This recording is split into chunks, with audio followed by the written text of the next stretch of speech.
Gimana? Tapi di sini kan aman ya. Saya keliling daerah Pak Kiai itu.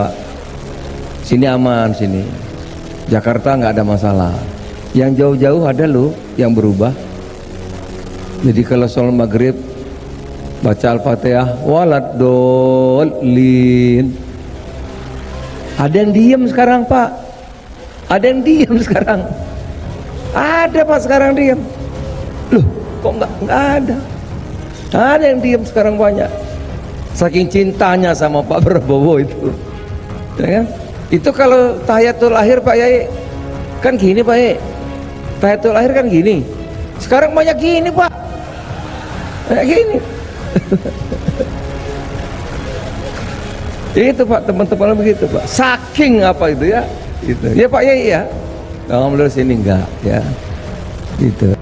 Zulhas dari penjual panci menjadi penista agama oleh Abu Ihya, pemerhati politik nasional, kacang lupa akan kulitnya.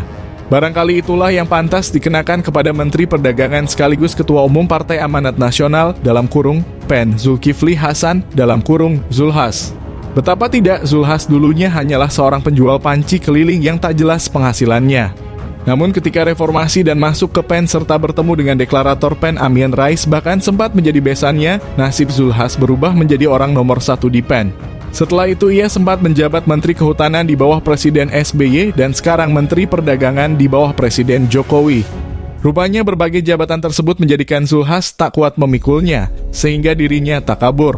Zulhas lupa akan jasa besar Amin Rais sebagai guru politiknya yang membesarkannya sekaligus besannya. Sehingga sampai tega-teganya Amin Rais dipersona non gratakan dari PEN serta dampaknya menyebabkan anaknya Putri Zulia Safitri dan anak Amin Rais Ahmad Mumtaz Rais bercerai.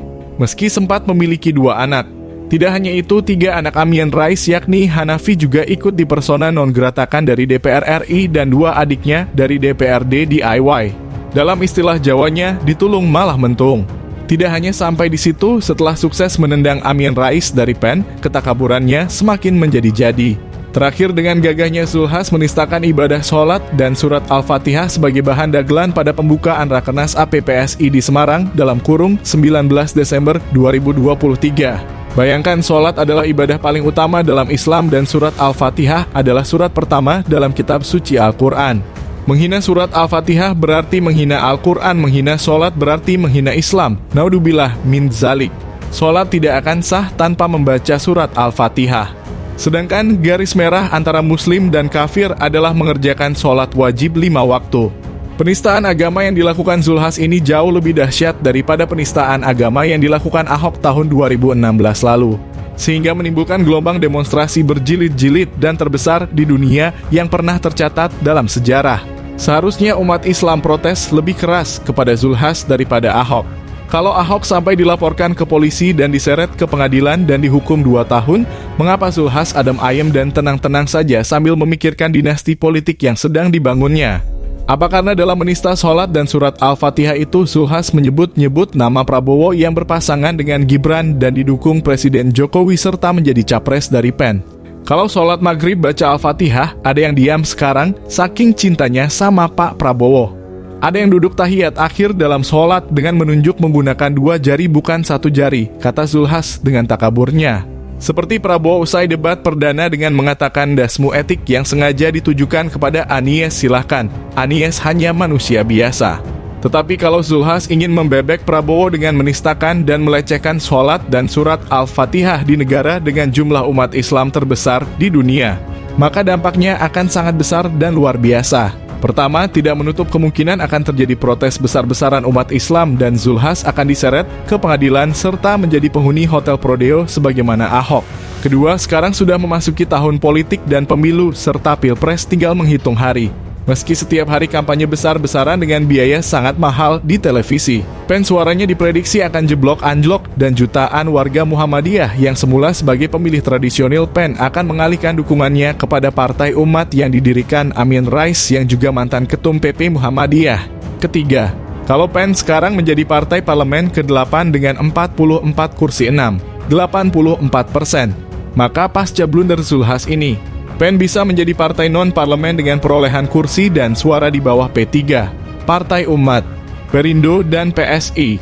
Apalagi selama dipimpin Zulhas, perolehan kursi PEN paling sedikit jika dibandingkan dengan kepemimpinan Amin Rais, Sutrisno Bahir, dan Hatta Rajasa. Jadi Zulhas telah gagal memimpin PEN. Keempat, Prabowo Gibran sebagai capres-cawapres yang didukung PEN juga akan terkena dampaknya. Umat Islam ogah memilih Prabowo yang emosional dan Gibran yang karbitan demi melanggengkan dinasti politik Jokowi.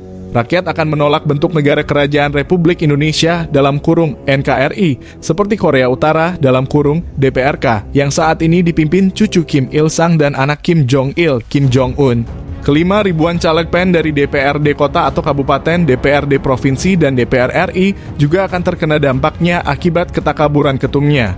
Umat Islam terutama jutaan warga Muhammadiyah tidak akan mau mencoblos mereka meski digerojok sembako setiap kampanye selama Zulhas masih ketum PEN. Umat Islam dan warga Muhammadiyah akan beranggapan kalau memilih caleg PEN berarti memilih partai yang dipimpin si penista agama, penghina sholat, penghina surat Al-Fatihah, dan penghina Al-Quran.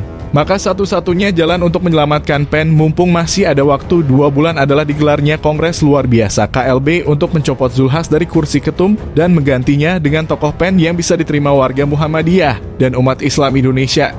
Jika kursi Zulhas tetap dipertahankan, saya hakul yakin PEN tidak akan lolos PT dan akan berubah dari partai menengah menjadi partai kecil. Maka akan tamatlah riwayat politik PEN.